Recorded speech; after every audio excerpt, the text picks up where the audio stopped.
When it comes to parasites and just weight, first we need to understand what parasites are doing. A big piece to parasites is affecting the brain and your serotonin. And when your serotonin is affected, it's going to cause a lot of issues. One being, it's going to actually drop the serotonin. Okay, you're going to have likely anxiety, not able to sleep. Your melatonin's going to be low, depression, fatigue.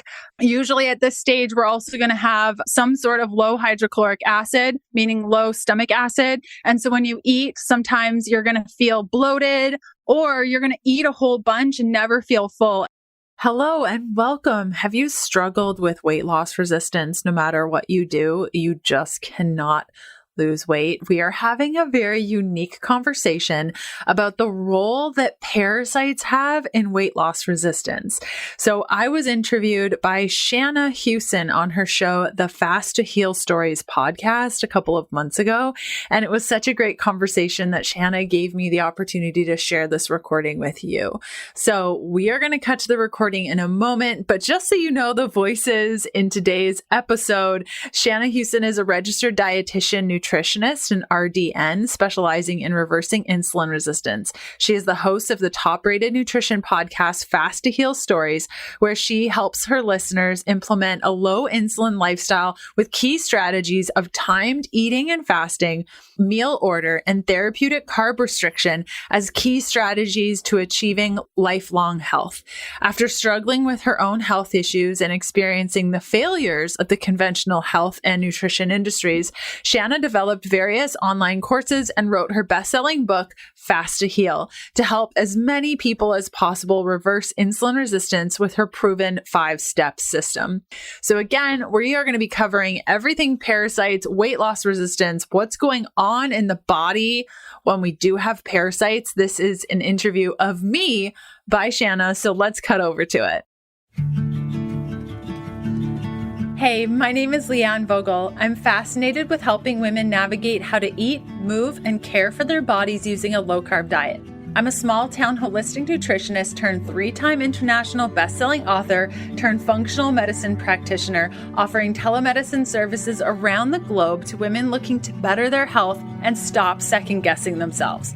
I'm here to teach you how to wade through the wellness noise to get to the good stuff that'll help you achieve your goals. We're supporting your low-carb life beyond the if it fits your macros conversation. Hormones, emotions, relationship to your body, workouts, letdowns, motivation, blood work, detoxing, metabolism. I'm providing the tools to put your motivation into action. Think of it like quality time with your bestie mixed with a little med school so you're empowered at your next doctor visit. Get ready to be challenged and encouraged while you learn about your body and how to care for it better. This is the Keto Diet Podcast.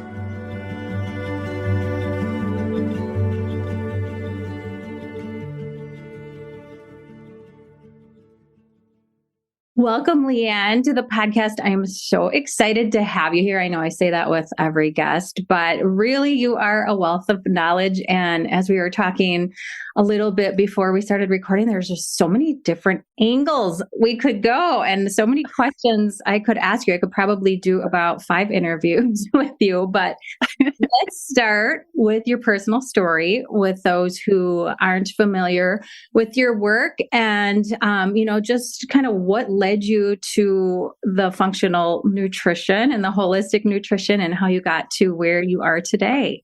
Yeah, thank you so much for having me. I know it's like as you've been in this space, the more you know and the more you have to talk about. I remember I studied holistic nutrition in 2007. So I've been at this game for a while and I really came out just wanting to educate people on how to eat better, just looking at common things that we can shift. I was doing a lot of like grocery hauls with clients and I would go to the grocery store and teach them how to choose better foods. And I really felt like that's what my role as a nutritionist would be. But through my own personal health, having had amenorrhea, which is a lack of period for 7 years and really struggling through that, trying to figure out the ins and outs of how to get my cycle back.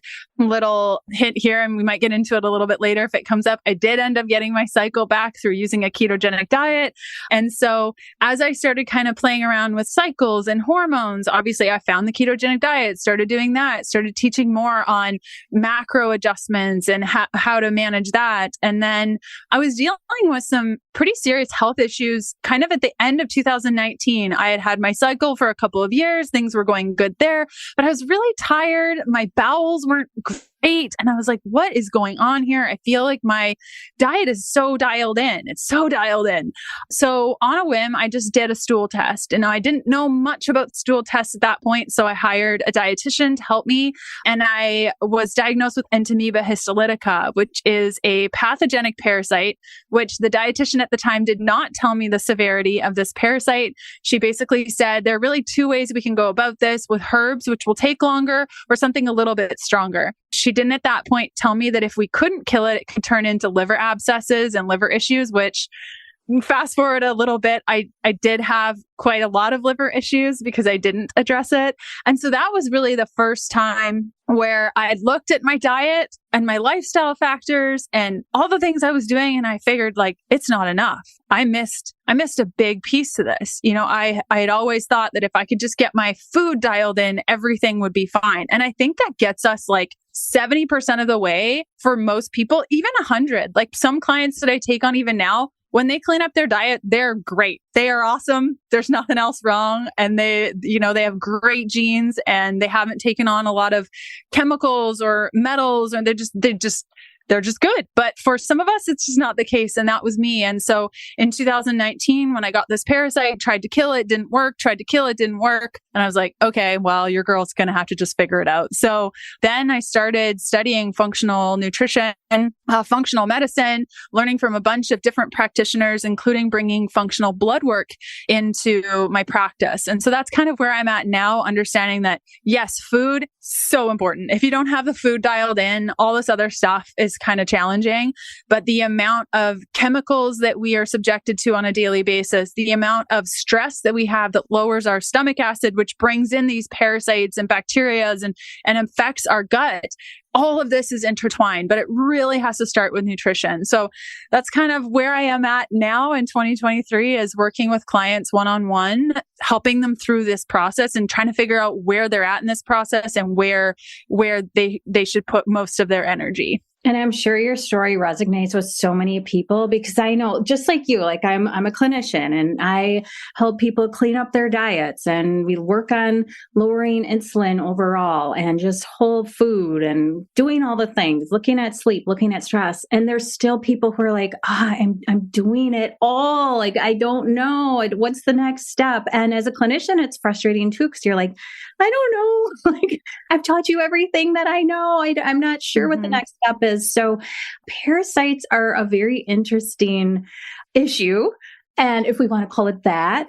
And I know we haven't talked about that much on the podcast, but I know like they can be very, very devastating and very hard to figure out. And little background, my middle son, who's now 17, was diagnosed with ulcerative colitis in 2016, which a terrible, terrible bowel disease. And while they treat it as an autoimmune disease for the vast majority of people, for me, I'm like, I just think this is an infection of some sort, because it was so out of the blue. And it's like, it just doesn't make sense for him personally.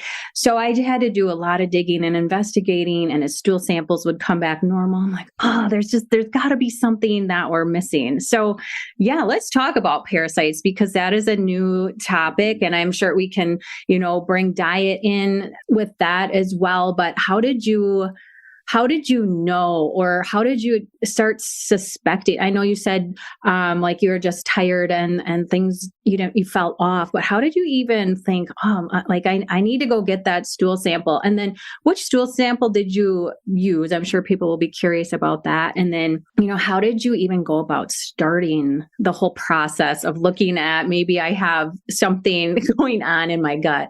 Yeah. So I did it all wrong. I had no idea what I was doing. Right? That's always the way it is, right? Especially for practitioners. It's so beautiful about my job that I get to work on myself first. But that's the difference. And I want to preface this because it's really important that people understand the difference between an influencer and a practitioner. An influencer then uses their personal experience to help people. And there's nothing wrong with that. And I think as practitioners, we naturally do that. Like I had H. pylori a couple of months ago. It was terrible. And that has encouraged me. Anytime I have a client with H. pylori now, I'm like, are you okay? Are you comfortable? Do you need anything? Can I help? Because I know personally, like hands-on, what it feels like. But where practitioners need to also understand is I've never had ulcerative colitis. So I don't know personal experience, but I have a responsibility as a practitioner to understand the root cause reason behind that, some of the solutions, even though I myself personally haven't gone through it. So though I am explaining my personal experience, it's going to look different for everybody. And that's why it's good to work with a practitioner instead of an influencer, where influencers can be super helpful if they've experienced something and they can share their experience. They won't have the full experience of like more of a clinical brain to look at things. And so I just want to preface that because I don't know, I'll get off my soapbox, but it's a very common thing. So I think for myself personally, really, I didn't even know that I knew you could test the stool. I knew that doctors had offered to do this for me in the past. I know when I picked up the Entamoeba histolytica, I had a terrible bout of something when we were in the Dominican on a diving vacation. It was terrible. I've never been in that much pain in my entire life. My digestive system was not okay. And after that, I started dealing with a lot of food sensitivities. Like I couldn't handle tomatoes, onions, garlic, any nightshades other than potatoes, really random things that just started progressing. And I just thought, it's because I was sensitive. I would drink bone broth and think that would help my gut. It won't. That's what we learned in school, just really good collagen and bone broth, and that will help. But yes, that will help seal the gut in some ways and provide some support there, specifically for increasing secretory IgA, which are gut soldiers in the gut. But it's not really going to help kill things. Like in your example of your son, ulcerative colitis, you're totally right to think, is there an infection happening? Like viral, fungal, bacterial, yeast, Clostridium is super popular for that, E. coli, parasites. And so we need to kind of think outside the box for this. So I hired a dietitian that was more functionally minded to help me with this because I really didn't know. I knew something was off. And I would try to work out and I couldn't. And I was like, hormonally, like I'm fine. I don't understand why I'm so tired and what's going on. So she recommended GI Map from Diagnostic Solutions. Now, fast forward 4 years, I 100% without a doubt recommend GI Map from Diagnostic Solutions. I find it to be the most accurate test out of all of the options. I've had clients who have no budget at all be like, can we do like 3 different stool tests and see what comes up? Which is like $1,200, just drop in the money. I'm like, yeah, sure. Like, let's be a nerd. And it is crazy how much more detailed the GI Map from Diagnostic Solutions is. So if somebody's looking at testing their stool, that's the way I do it. When you go to your doctor and you say, I think I picked up a parasite from Mexico, they're going to do an OVA screening. If you are like not okay, the doctor will find it in your stool. If you're just like semi-okay and you'll probably live, the doctor will not find it in your stool.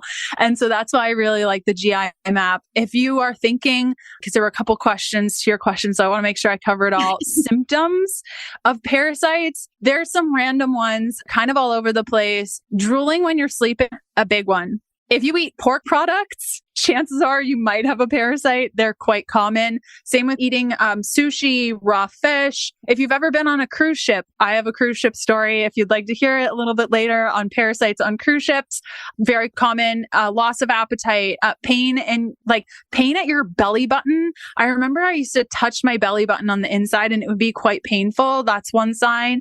Blurry or unclear vision, eye floaters. If you bite your fingernails, migraines and headaches. This is a big one. Not for myself personally, but many of my clients, after we clear parasites, all of a sudden their migraines go away. It's crazy.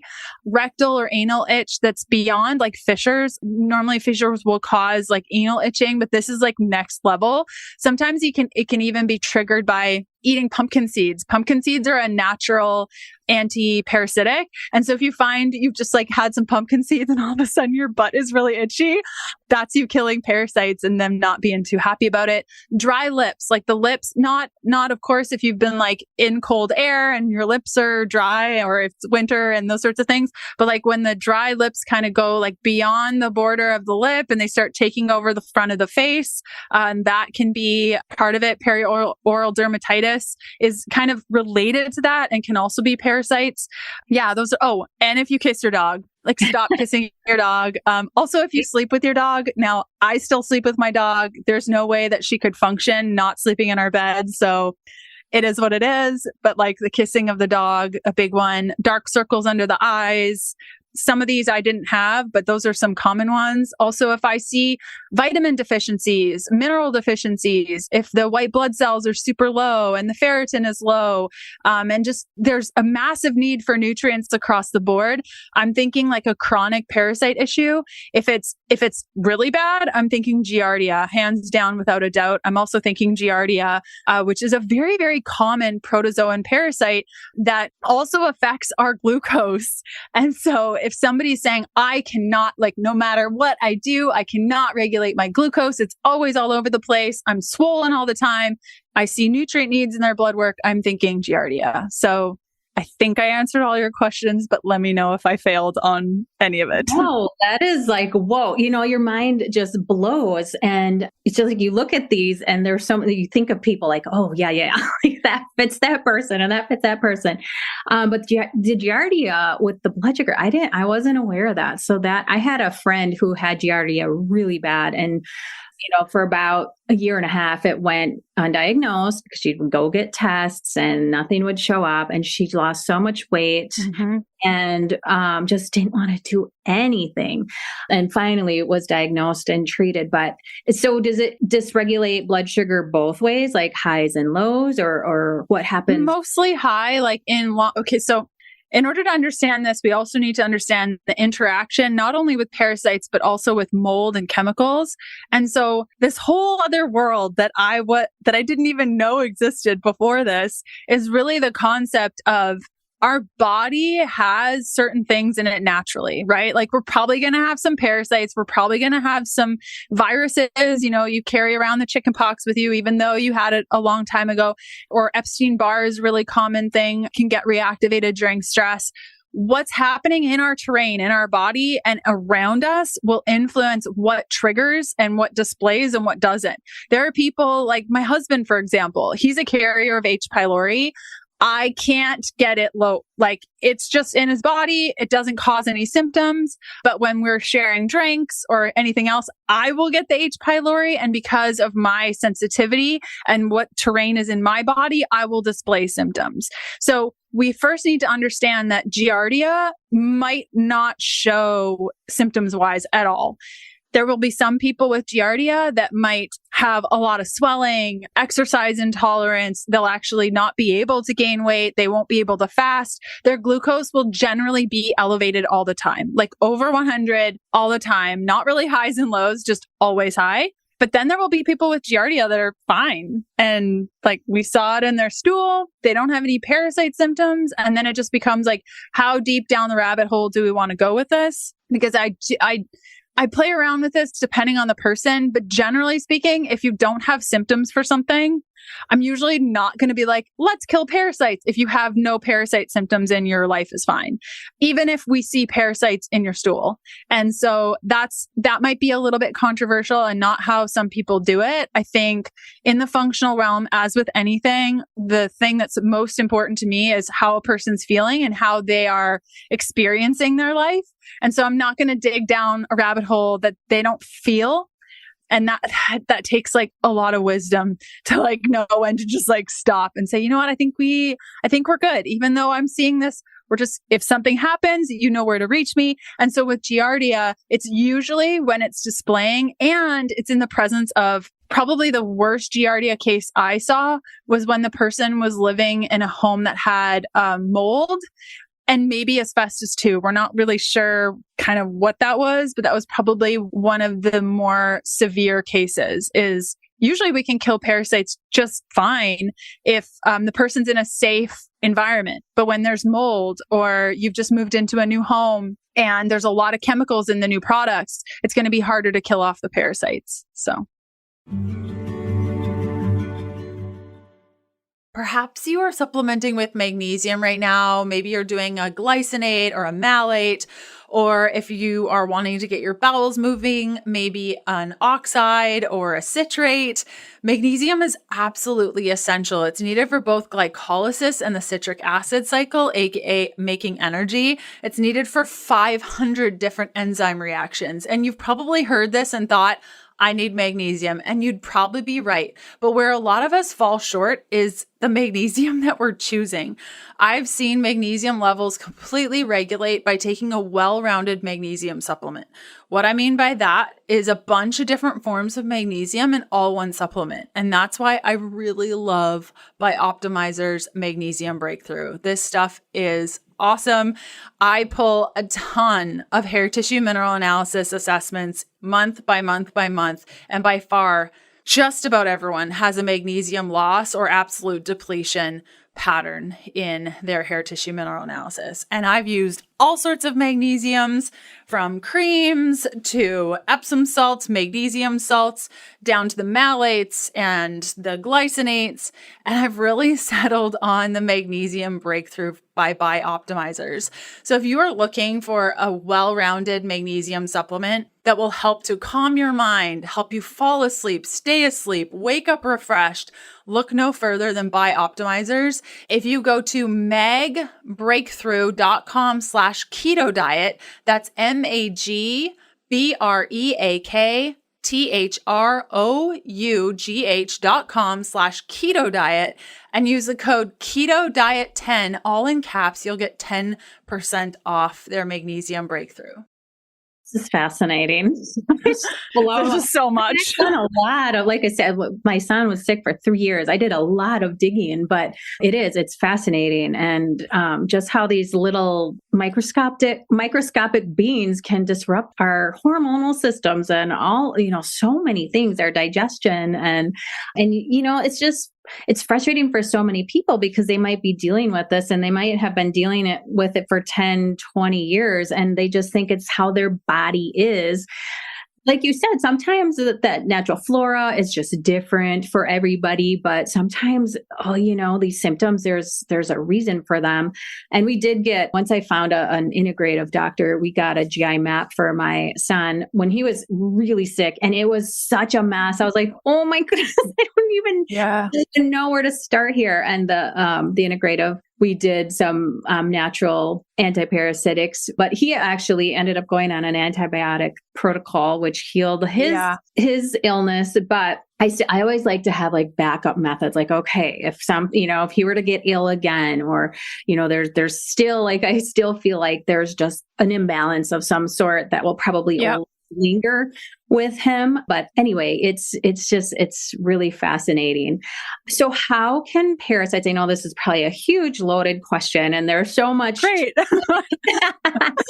But most of my listeners, we talked a little bit about blood sugar dysregulation and how Giardia can play a role with that. But I'm sure they're wondering, like, how does this play in to weight loss resistance? Even, the blood sugar dysregulation definitely plays a role, but the weight loss resistance and the hormonal system, we could probably talk the whole rest of the time on that. And then I don't want to throw too many questions at you at once, but what are their first steps if they suspect, like, I'm not losing weight? And maybe, I do remember a time, like I went on a trip or whatever, and like you, like specifically remember, maybe some people don't remember, but others do. And they just, that's just how they're living now. But yeah, how this plays into weight loss resistance, and then, how to do about it. Yeah. What to do. Yeah. one of the points that you talked about a little bit ago was like the microscopic beings. And it's first important as we kind of get into, do we actually have parasites? Is this actually an issue? 70% of parasites you will not see. So if you're like looking around in your poop and you're like, man, it looks fine to me, we're good. 70% of them we will not see. Now, the protozoa type that I had, the Entamoeba histolytica, you're not going to see, which is a total bummer because I've like always wanted to see something in my poop, like killed you. And that was the experience I had on the cruise ship. Now, when we travel, I always take antiparasitics. I'm on antiparasitics a week before we leave, while we're there, a week after we get there. And we had beef carpaccio one night and I was like, ooh, this might be dangerous. I'm kind of nervous, but I'm on my antiparasitics. I'm going to trust them. Sure enough, 2 days later, worms in my stool. Gross, disgusting worms in my stool. So that's just an encouragement for those people that, you know, maybe you think you have parasites or you just have been digging around and not seeing anything. Now, when it comes to parasites and just weight, first we need to understand what parasites are doing. A big piece to parasites is affecting the brain and your serotonin. And when your serotonin is affected, it's going to cause a lot of issues. One being, it's going to actually drop the serotonin. Okay, you're going to have likely anxiety, not able to sleep. Your melatonin's going to be low, depression, fatigue.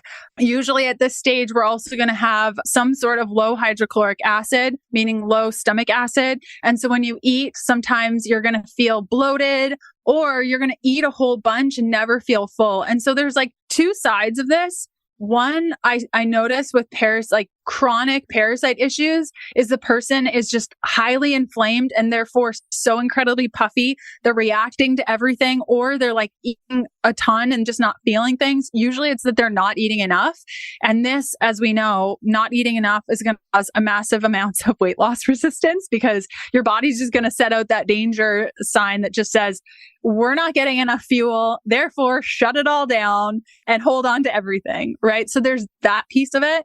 And then there's the other piece of, like you were saying with your friend, with sometimes with chronic parasite issues. And there's actually people that will infect themselves with parasites to lose weight. I will never understand it. Makes no sense to me. But there is that other side of it where your metabolism is just so incredibly broken and you become so incredibly depleted. It's very similar to the blood work of somebody who's had gastric bypass or something of this nature, where the body just can no longer absorb anything. And we can see it in the blood work. And so you really have these two sides of it. And with the weight loss resistance piece, it can be chronic for sure, but it will cause dysregulation, like I said, of glucose. Generally, when we're inflamed from these parasites, it's usually coming with other things like mold and metals and chemicals because parasites eat these things. And so parasites, when they're in your body, when you have mercury fillings, for example, the parasites will nom up at that mercury and keep it all in their body. They'll start eating your ferritin. They'll start eating the glyphosate that you're consuming in your fruits and vegetables that are non-organic. And so you just have these vats of all, like parasite vats of all this gunk that they're just holding. And so you get really inflamed. That serotonin lowers, therefore your gut is inflamed. And when we're inflamed, we are resistant. We are weight loss resistant. We are generally insulin resistant. The cravings that we have for certain foods are going to be really off. I know that was my experience. Like I would just crave things. I no longer have those cravings. Like I just eat and move on with my life. Another piece we have to understand, because I think you talked a little bit about hormones and what it's doing with hormones. So when we look at parasites overall, when we look at our blood work, some things we want to look for is how is the liver doing? Okay. So from a functional perspective, we really want to look at our AST and ALT. And we really, as women, don't want that to be above 20. Generally, most women that I start working with that will have some form of parasites will have their AST or ALT usually around like 25 to 30. Or super low around like 5 or 6. And usually that will signify the B6 deficiency that's quite common in parasites. It can also be common in women who take birth control because birth control will lower B6. So not always a correlation there. But the complete parasite pattern will also include elevated eosinophils, basophils, monocytes, low ferritin, Sometimes the BUN will be low, sometimes LDH will be low, sometimes alkaline phosphatase will be low, the GGT might be low, and then that AST, ALT is usually high or low, white blood cells high or low. And so when we look at liver function with parasites, understanding like for myself, for example, Entamoeba histolytica not only lives in the gut, but actually goes through up to the lungs and the liver and starts infecting the liver. Same with liver flukes, which are crazy common. Like it's crazy how many liver fluke pictures I get from clients. It's nuts. They're everywhere, all through the liver. And so when your liver isn't working properly, the liver is the home of so many of our ability to manage our hormones. So in the case of, for example, the thyroid hormone conversion takes place in the liver and the gut. Where are parasites? In the liver and the gut. Okay, so if we're having issues with hormones and we're just like not getting anywhere, it would be good to look at parasites and whether or not that's an issue. Now, if you do a GI map and no parasites come up, it doesn't necessarily mean that you don't have parasites. The GI map only panels a couple of parasites. They're way more than what they test for. And so this is why I started moving over to functional blood chemistry to look at some of those patterns that I just talked about in order to determine if symptoms are there and blood work is showing it, then chances are, even if the GI map shows up with no parasites, then chances are this person has parasites. Also, GI map just added something called eosinophil activation protein to their lab like a couple of months ago. I think it was like October or November of 2022. And that can also give a good indication of parasites. So can an elevated secretory IgA on the GI map. Now, I'm the type of person where I'm not going to say, oh, you have high secretory IgA with no history of parasites, none in the blood work, no symptoms, but we're just going to go ahead and address parasites. No. It's like the culmination of everything kind of pointing in the direction, yeah, there's probably a parasite issue. So if we don't have proper liver function, our thyroid, like we talked about, our thyroid's going to be sideways. Another piece to this is understanding in the case of estrogen. Estrogen dominance is such a big issue, not only with our susceptibility to xenoestrogens, all the plastics and everything that we're just taking in that's going to cause an increase in estrogen. But when we have a dysregulation of our gut microbiome, when we're thinking about dysbiosis will increase something called beta-glucuronidase. Beta-glucuronidase is an enzyme that reactivates estrogen. So picture this. Your liver is going through all its processing. It's like, oh, we're going to get rid of that estrogen. We're going to put it in the bile. And that's another piece of this estrogen piece, which we can talk about. And then the estrogen gets to the gut and beta-glucuronidase is like, not today, and reactivates the estrogen.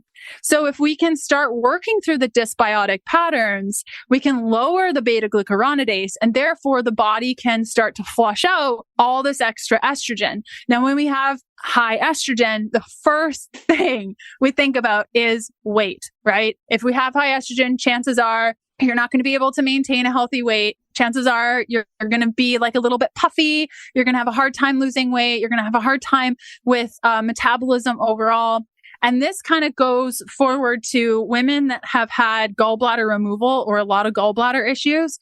Generally, because bile is so necessary for detoxing the body of estrogen and just for overall liver health, I've found that most of my clients that come to me with gallbladder removals will either have a parasite issue or have an estrogen issue or both. Okay, so it's really important to understand the role of healthy bile. And when we have our gallbladder taken out, like it's very rare that I've seen a client with gallbladder removal that has been able to like effectively break down their food and effectively create bile, because all we're doing is taking out the organ that was displaying the problem, but the problem still exists. And so because estrogen is such a huge part of this entire conversation, maybe it would be helpful to also kind of go through some of the symptoms of estrogen excess so you can kind of determine if, kind of follow the train of thought, dysbiosis, which is a dysregulation in our gut, then causes an increase in beta glucuronidase, which then causes an increase in estrogen, which then causes an increase in weight loss resistance. So if you're having difficulty falling asleep, fatigue, irritable moods, mood swings included in that, anxiety, breast tenderness, especially like leading up to your cycle, I find when the breasts start to just get like painful, like you could just so painful. Excessive or irregular periods, they're going, spotting, fibroids, low thyroid, achy joints, hair loss, headaches, migraines, triglycerides that are elevated. Okay, so this kind of might even tell you that you have a dysbiosis problem. So, and then it's all related to parasites too. So that's the first part of your question. And then the next part was, what do we do about it? Do you have any questions about that before I get into that? Because I just talked for forever. It's so fascinating. And we've talked about PCOS quite a bit on the podcast, and that being driven by insulin resistance and high testosterone and usually lower estrogen and lower progesterone. But the source of why that's happening, it could all trace back to this as well. And then just looking at the estrogen, like when you say gallbladder, I think, oh yeah, store the bile, emulsify the fat, but you forget about the whole estrogen, or at least I do, because I don't talk about it today, but the estrogen part of that. And I'm just thinking of all these people who don't have a gallbladder, who I know who have so many digestive issues. So yeah, I always tell people like and people lose faith and they lose hope and they're like, I'm just broken. My body's a mess. But there's always gotta be, like, the body wants to be healthy and heal. There's gotta be something that you just have to keep digging for and be patient. So I think that this just opens Pandora's box for so many people and gives them hope. And, the whole thought process can change once you realize what could be at the root cause of everything. So no, it's so fascinating. And I think it just, like I said, gives people hope to know that it's not just them and their broken body. So yes, go ahead with what to do then. Completely. And on the topic of PCOS, because it is such a common thing, oftentimes we hear like, don't be stressed, address insulin resistance, right? Like fix your diet. And those are all really, really great things. But I've met many, many, many clients who have done all that perfectly and their PCOS is still like totally raging. So then we have to look at inflammation in the gut, the dysbiosis piece that we already talked about. Environmental toxin exposure is super, super, super common here, like phthalates, DEHP, BPA, cadmium, mercury. Generally speaking, if a client comes to me with amalgam fillings, aka mercury, and PCOS, I'm like, you do not need to pay me. You need to talk to somebody about getting the mercury out of your face, like immediately. Poor liver detoxification, big one, because of the estrogen dominance, because of everything we just talked about. And mitochondrial dysfunction is so huge for PCOS also. So if you've just been like spinning your wheels with the PCOS situation and you're just like, those are some of the root causes that I've found can contribute to PCOS beyond the like exercise and eat better, because those are all great things, but they just might not be that ticket for you. And we talked about at the beginning. So I guess like, what do you do if you have parasites? Well, unfortunately, what most people will do is just go to the health food store and pick up like the Renew Life parasite kit and try to kill the parasites. But the problem is that you need to think of your body as, I like to think of it like a sponge. Okay. So follow my imagination here. Your body needs to be able to squeeze things out. How it squeezes things out like a healthy sponge is through our sweat, our pee, our poo, our breath. Okay. And so even our cells through the mitochondria are detoxing and moving things around in our body. And so if we're not going to the bathroom once or twice a day, at least once, if you try to kill those parasites, where are they going to go? If you're not sweating, how do you expect to get the chemicals out of your body that the parasites are eating off of? Because your body's going to, like what you said earlier, your body wants to be healthy.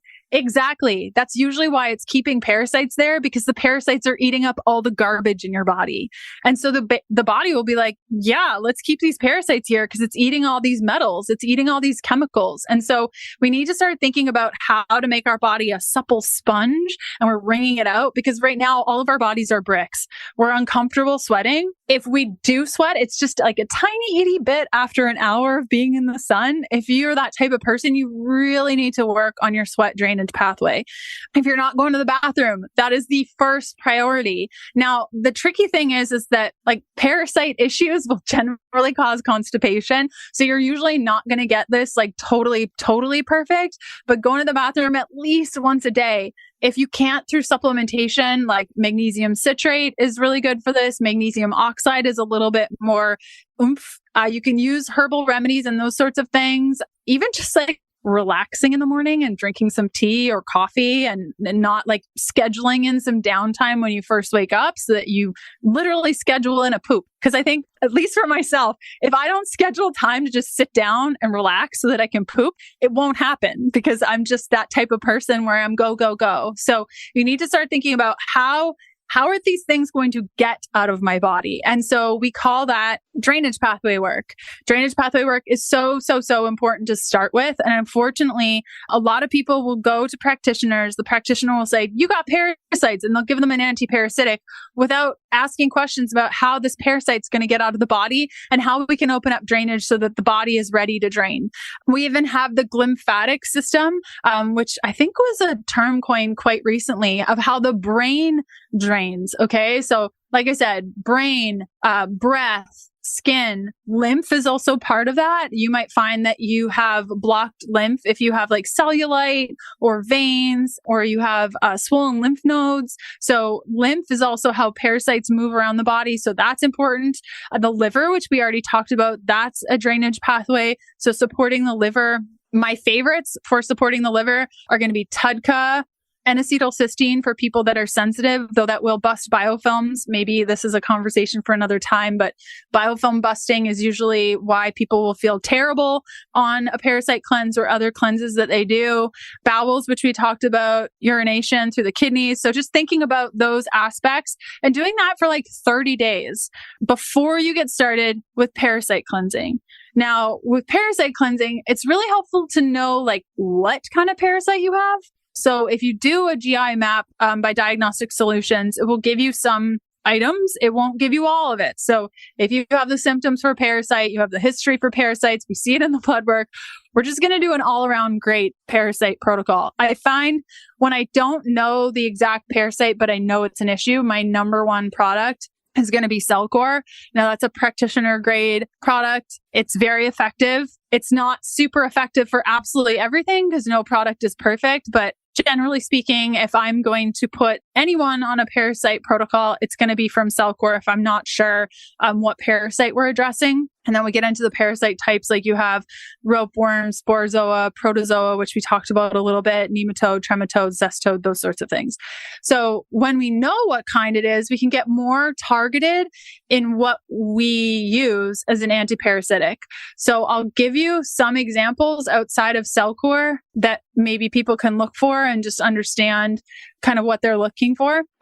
So there's a company called Supreme Nutrition, and they make products like Golden Thread, Vidanga, Artemisia. These are products that I use quite commonly when people are really sensitive.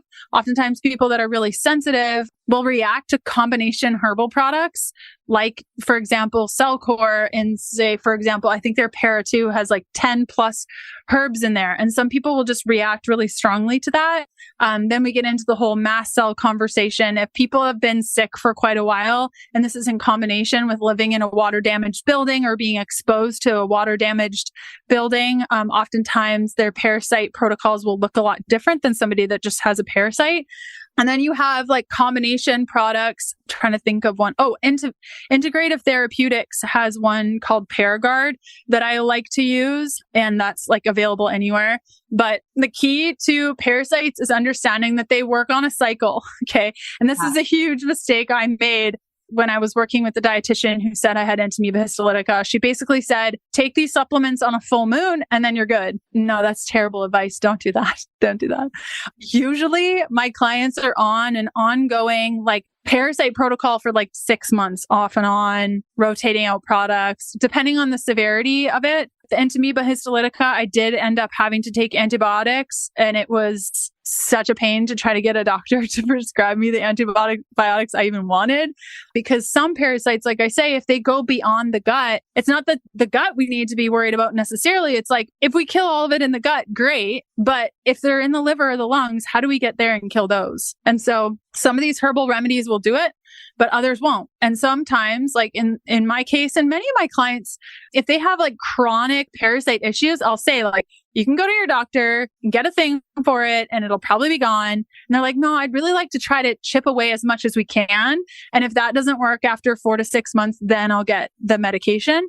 And sometimes it's enough and sometimes it's not, but we've chipped away like a lot. We've worked on drainage pathways. We've killed a lot of stuff. And then they just need that extra oomph to take it the next level. So do not forget to work on drainage pathways first. It's so important that we work on that drainage, because if we start killing and we're not draining, you're wasting your time, energy, and money. And that's never a good thing. Yeah. Okay. So just so I'm understanding correctly with the testing, because I know a lot of people are probably thinking, okay, how do I know I have parasites and how do I know which ones are there? So we do the GI map stool test, and then the functional blood chemistry, that's looking for like depleted minerals and nutrition, or is that actually looking at some of the actual parasites that show up as well? Or is that just mainly looking at nutrition status so you can kind of link the parasites that might show up in the stool? Such a great question. So what is functional blood chemistry? I think is a good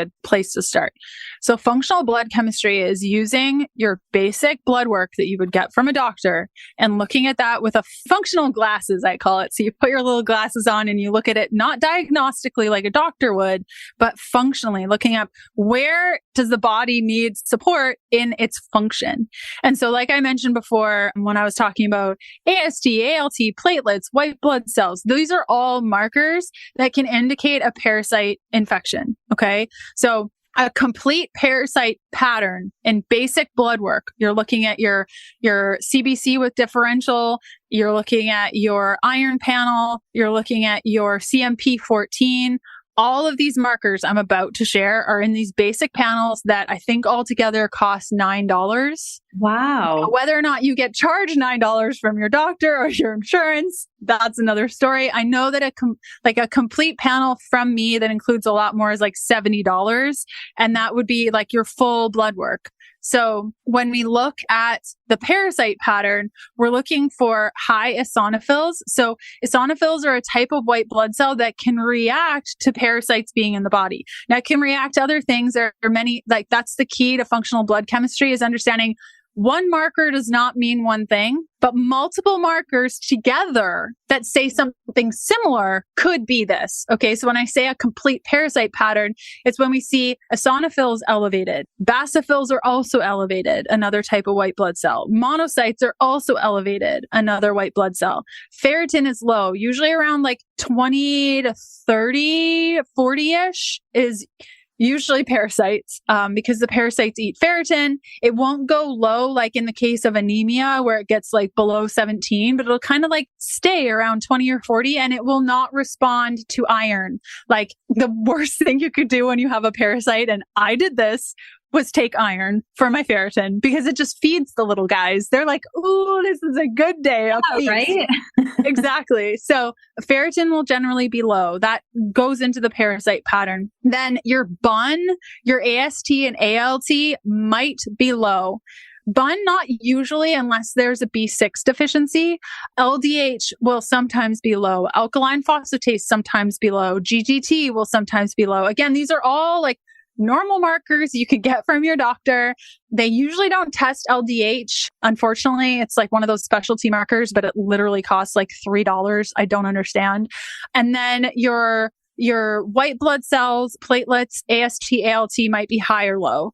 And so that's the blood work portion of it. So in my mind, you really have 3 different areas, well, 4, that you can look for parasite like to confirm whether or not you have parasites. One is symptoms. So some of the symptoms we already talked about. If you're like, yes, yes, yes, yes, yes, maybe you have parasites. Number 2, history. Like for myself, went to Dominican, felt terrible, never the same. Okay, we have history there. The third is the blood work. If listing off those markers, you're like, yep.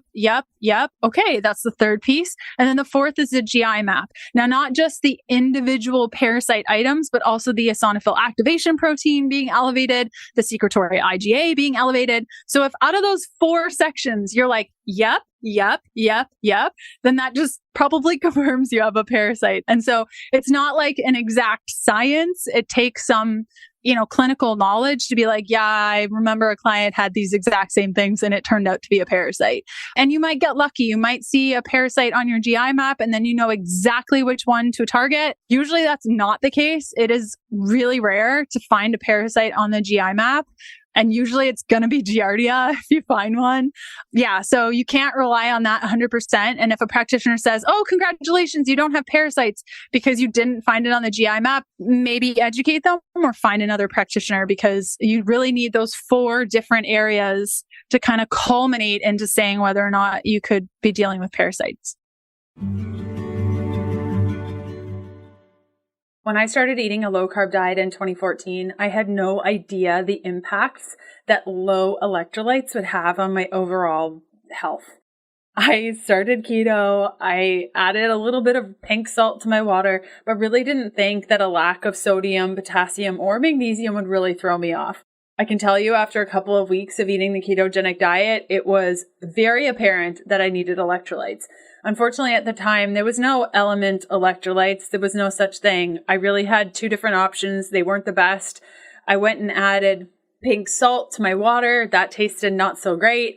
Fast forward a whole bunch of years, Element came out with their first electrolyte powder, and I've been hooked ever since. In fact, little secret here, I actually add more salt to my Element packet because I'm crazy.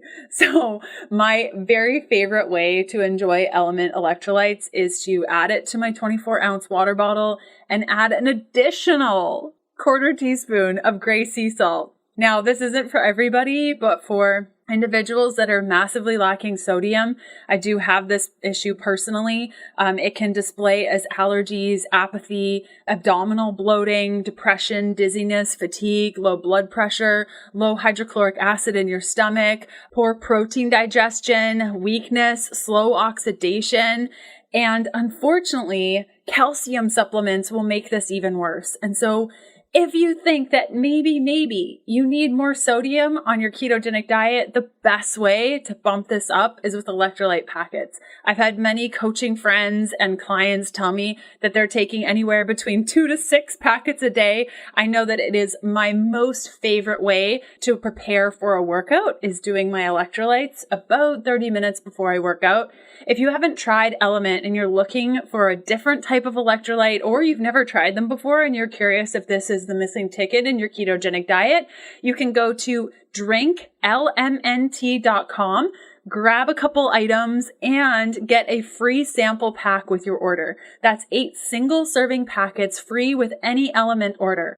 All you have to do is go to drinklmnt.com/KDP and you can get your free sample pack with any order. Now, this is totally risk-free. If you don't like what you get, contact them and they will give you your money back. No questions asked. You really have nothing to lose. It's a fantastic product, and I can't wait to hear which flavor is your favorite.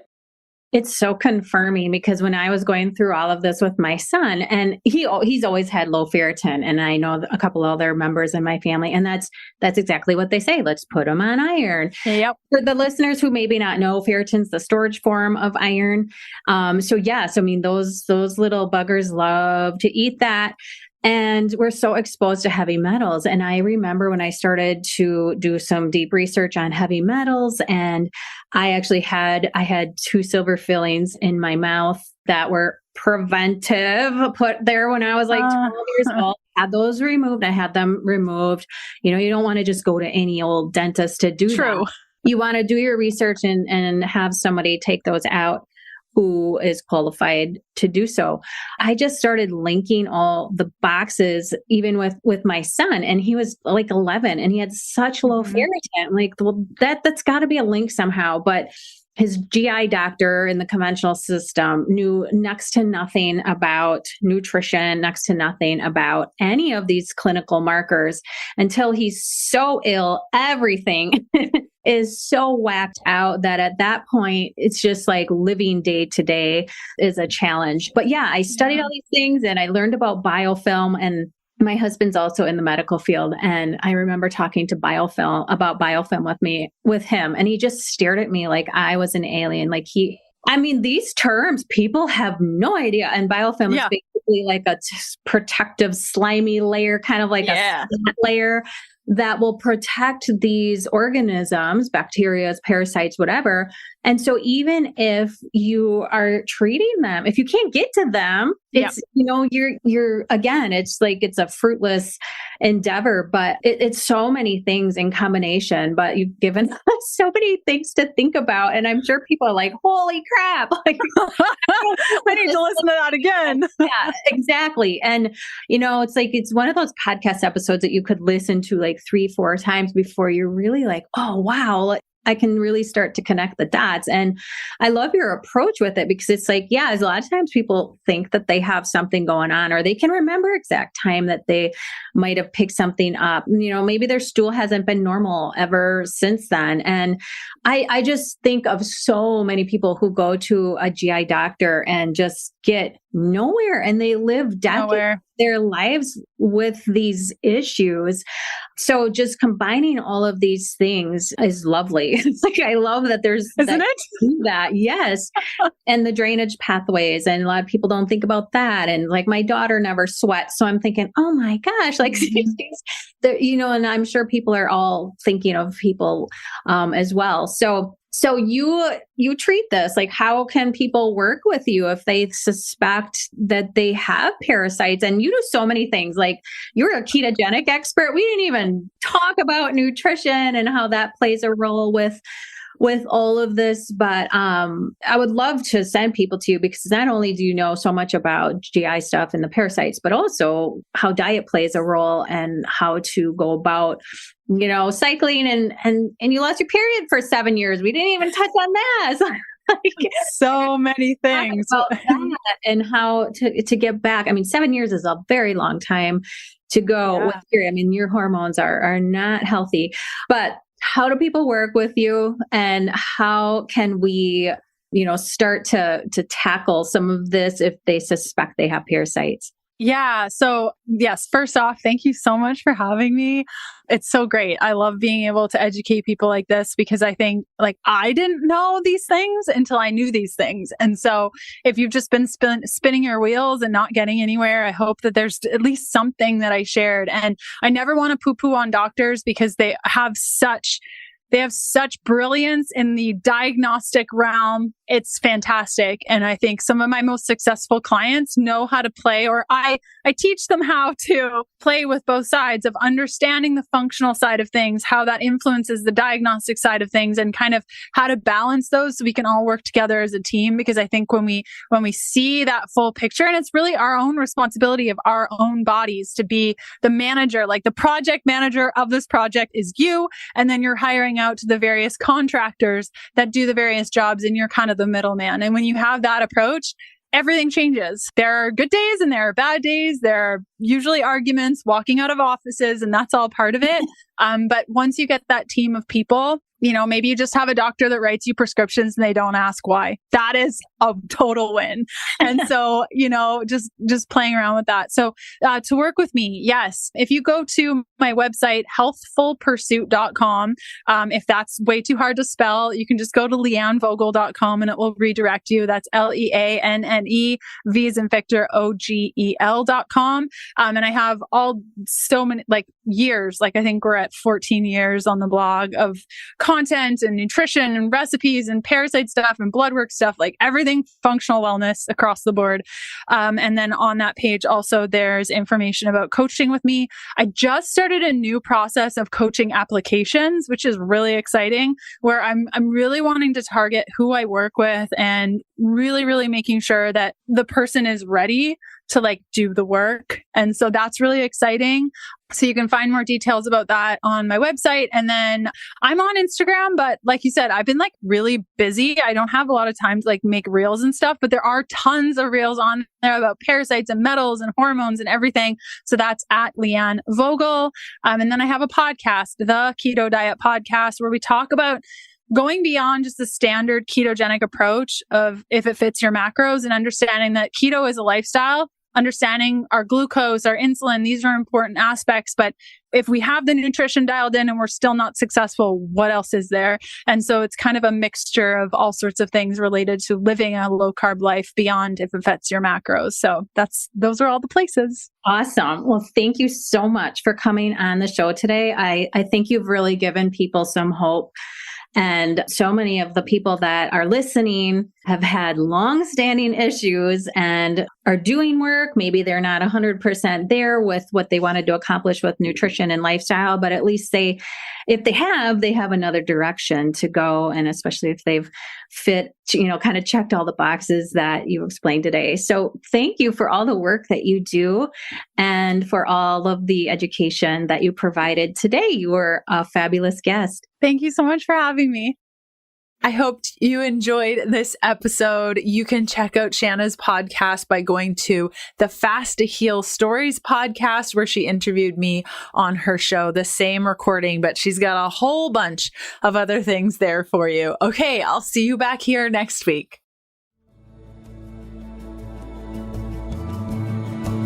Thanks for listening. Join us next Tuesday for another episode of the Keto Diet Podcast. Looking for more resources? Go to healthfulpursuit.com for keto meal plans, weight loss programs, low carb recipes, and oodles of free resources to get you going. The Keto Diet Podcast, including show notes and links, provides information in respect to healthy living, recipes, nutrition, and diet, and is intended for informational purposes only. The information provided is not a substitute for medical advice, diagnosis, or treatment, nor is it to be construed as such. We cannot guarantee that the information provided on the Keto Diet Podcast reflects the most up-to-date medical research. Information is provided without any representation or warranties of any kind. Please consult a qualified health provider with any questions you may have regarding your health and nutrition program.